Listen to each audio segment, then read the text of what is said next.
There are moments in astronomy when the numbers themselves feel like they're whispering, not through what they show, but through what suddenly stops being shown. And right now, that is exactly what's happening around 3I Atlas. For weeks, observatories around the world had been tracking it with clockwork precision, sending out updates like weather reports for the cosmos. But then the trajectory change happened. And almost instantly, the flow of information turned into a trickle, then into near silence. It's strange how quickly scientific confidence evaporates when an object stops behaving like a passive passenger of gravity and starts acting like something that chooses its own path. The shift wasn't random. It didn't look like mechanical turbulence or normal thermal venting. It looked timed, it looked strategic, and the unsettling part is not the phenomenon itself, it's the coordinated hesitation around it. Because when orbital anomalies occur with ordinary comets, astronomers talk. They speculate boldly, sometimes recklessly. Twitter threads ignite, preprints get pushed out overnight. Every telescope operator wants to be first to call the anomaly. But this time the tone changed. The voices lowered. Confidence turned into caution. And then silence. That's not how science behaves when it simply finds something weird. That's how institutions behave when the implications of the weird thing might be existential. It's almost as if 3I Atlas crossed a threshold between curiosity and threat, not because it's pointing at Earth, but because the physics of its behavior could imply intent. That single shift in course, that deviation triggered a ripple effect that no public space agency seems willing to clarify, especially not with cameras pointed at them. Right now, we are in the rare zone where uncertainty is louder than data. NASA's public channels are quiet. ESA has stepped back. Updates that were routine suddenly have processing delays. And yet, in private circles, there is one fear quietly circulating beneath the surface of all the professional restraint. This object might not be obeying the universe, it might be negotiating with it. And if that's the case, then even the smartest scientists alive today would rather pause than be the ones who say the unsayable first. Because once someone breaks the dam and admits that 3I Atlas is acting like a guided system rather than a natural relic, there's no putting that genie back into the mathematical bottle. So before we even dive into spectrographs, exotic chemistry, missing photos, and timing windows that look suspiciously like maneuvers, we need to accept one thing. Facts are not the only story here. The silence is part of the data now, and the universe has never fallen this quiet over a simple comet. The frightening part about the latest 3I Atlas update isn't just what happened, it's how perfectly timed it was. Because trajectory changes don't just happen at random distances from the Sunday. They don't casually materialize in orbital space like a gust of wind flipping a coin. There's a reason space agencies perform spacecraft burns at specific phases. When an object is near conjunction, when solar gravity is acting like a multiplier, when just a tiny nudge at the right moment can produce a giant deviation downstream, that's basic interplanetary navigation. And yet, here we are staring at an interstellar visitor that executed a course shift exactly at such a window, the kind engineers would kill for if they wanted to conserve fuel and maximize impact. This is why the story is no longer about a weird comet. It's about whether someone or something understands celestial leverage better than we do. Astronomers have mapped thousands of comets. They know how jets vent, how dust disperses, how thermal stress twists fragile nuclei. When these bodies misbehave, their chaos is messy, erratic, decentralized. But 3I Atlas didn't blur or wobble its path, it pivoted, smoothly, deliberately, as if following a model. The numbers didn't scream turbulence, they whispered adjustment. Think about that. Comets don't decide when to execute precision maneuvers. The closest analogy here is not natural physics, it's guidance. Even the skeptics are feeling forced to acknowledge that the deviation isn't consistent with thermal asymmetry or random vent bursts. There's no known physical reason why thrust vectors would align in a neat moment of cosmic timing unless the event was orchestrated either by internal structures we don't understand or by an agent we never anticipated. And this is the part no telescope operator wants to say publicly. Because the moment you entertain the possibility of propulsion, not accidental propulsion, but but targeted vector correction, you are stepping into a territory that makes every textbook of orbital dynamics feel outdated. If the course change was intentional, then 3I, Atlas, isn't just moving, it's navigating. And in science, that is the most dangerous word of all. Not because it implies aliens, but because it implies intelligence. And intelligence implies origin, and origin implies history. That domino chain is why silence is spreading faster than the data. Someone knows that once you acknowledge the trajectory shift as purposeful, you have to acknowledge the existence of a purpose. And that is a truth no one wants to put their name on yet. If this were a simple natural outgassing event, random jets firing as surface ices vaporize, then the timing should look messy, uncoordinated, irregular. Instead, the course deviation of 3I, Atlas, happened during one of the rarest and most strategically valuable orbital windows possible, solar conjunction. That tiny slice of geometry where an object slips behind the sun from Earth's perspective, shielded from our telescopes, screened from direct optical surveillance, hidden by the sun's glare like a hand passing behind a spotlight. That timing is the smoking gun. Because spacecraft navigation teams actively plan burns at this exact point. Why? Because the gravitational pull of the sun amplifies even small thrusts. A minuscule push becomes a colossal shift downstream, saving resources while maximizing vector impact. This is how human-engineered missions cheat fuel. We've done it with probes. We've done it with slingshot maneuvers. This is guidance logic, not cosmic spontaneity. So why did 3I, Atlas, just behave like a vehicle that understands that logic? Nature isn't usually that elegant. Natural jets don't wait for gravitational leverage windows. They vent when a surface patch cracks. They vent when the sun warms a fissure. They vent when thermal imbalance overwhelms cohesion. They don't hold fire until the moment where observational blind spots are maximized. But that's exactly what this object did. The thrust signature, if what we saw really was thrust, occurred during the one moment where optical monitoring was weakest and orbital influence strongest. That's not merely strange. That is the kind of move that implies intent, or at least self-regulation, at a level we've never witnessed in a free-floating interstellar fragment before. And here's the part that rattled even the calmest analysts. That course shift wasn't subtle. The deviation was clean. It wasn't chaotic like most sublimation-driven impulses. It was crisp. It was proportioned, as if a nozzle fired, not a fracture vented. That is why the propulsion hypothesis is no longer fringe. Even people who hate the A word, aliens, are quietly admitting in private calls that this maneuver looks structured. If this were a relic that still retained functional subsystems guidance, thermal routing, pressure control, then what we just witnessed was not a geological twitch. It was a controlled burn. And if that's true, then there is an intelligence encoded somewhere inside this object, an intelligence that survived interstellar exile, stellar radiation, cold death beyond the heliopause, and is still executing instructions. Whether those instructions are active, autonomous, inherited, or accidental, no one knows, but the timing of this maneuver was too perfect to write off as cosmic randomness. The universe doesn't line up miracles that cleanly. Engineers do. Now here is where the story crosses the line from unusual physics into something that feels like narrative management. Because when a comet acts strange, space agencies normally go loud, not silent. They push press releases, they brag about anomaly detections, they race to publish first because anomalies are the currency of academic status. Yet here suddenly everyone slowed down. NASA went unusually quiet. ESA stepped back. The data flow didn't just slow, it fractured.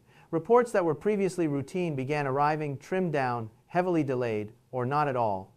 And when the public finally did receive imagery, it came not from the high-resolution, high-rise camera that should have captured unparalleled frames, but from a small auxiliary telescope, and those images were hilariously low-grade, blurry, badly cropped, and empty of structure, almost as if designed to tell the public nothing. This isn't how science behaves when the data is unremarkable. This is how institutions behave when the interpretation is dangerous.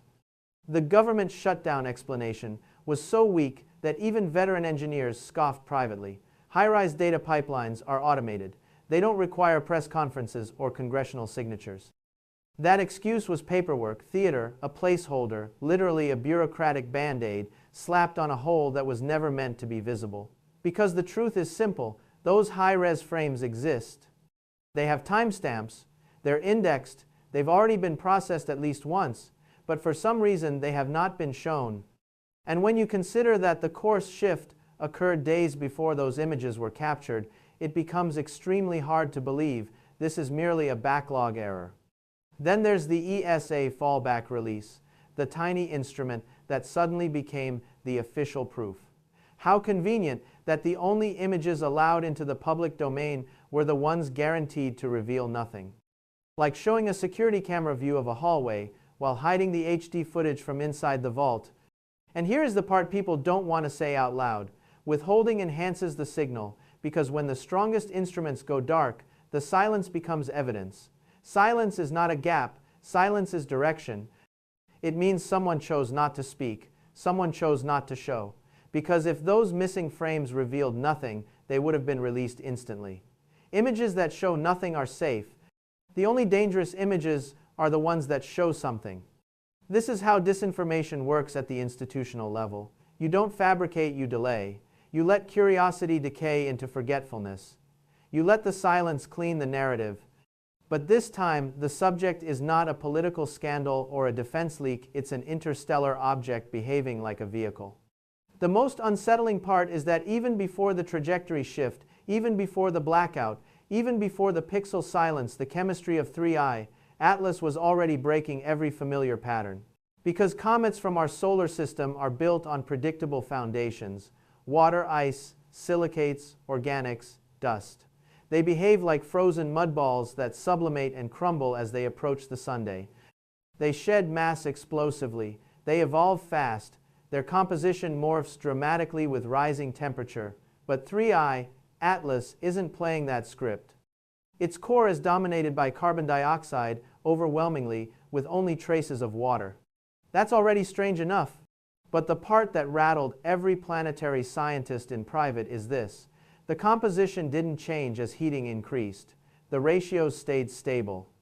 As if the internal structure was buffering its own environment, maintaining equilibrium like a machine, with internal cooling rather than a rock disintegrating under solar assault. This is not how natural comets behave. Natural comets reveal their layers like onions. You peel deeper into the nucleus, and every few million kilometers the fingerprint shifts. CO2 comes off first, then volatiles, then water spikes, then solids. But here nothing. 3I, ATLAS, behaved as if it had compartments, as if it had chambers, as if the volatiles were being regulated, not lost. That kind of stability implies not chaos but control. And this is where scientists started whispering the unthinkable. The stability looked not like decay but like maintenance. In other words, this object looked like it was managing its own thermal environment. Now imagine the implications. If you wanted a vessel or probe to survive interstellar vacuum for tens or hundreds of thousands of years, you would not build it around water ice. You would build it around carbon structures. You would embed volatiles in deep cold, and you would need a way to preserve those volatiles against cosmic radiation and thermal spikes. In other words, you would need internal structure, layering, stability, protection mechanisms. Many scientists dismiss this quietly by saying, it must come from a colder origin system, but that explanation assumes randomness. It assumes this thing is a leftover shard of alien geology. But if the stability is controlled, then this is not geology. This is architecture. Because carbon-rich systems are not the craziest part. The craziest part is consistency through stress. When heating rises, stability should collapse. That's physics, but stability held.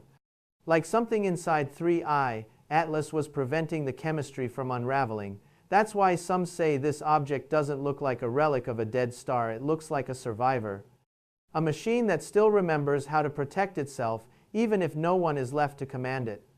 When scientists discuss anomalies, they are comfortable using extreme language, unexpected, unmodeled, unprecedented.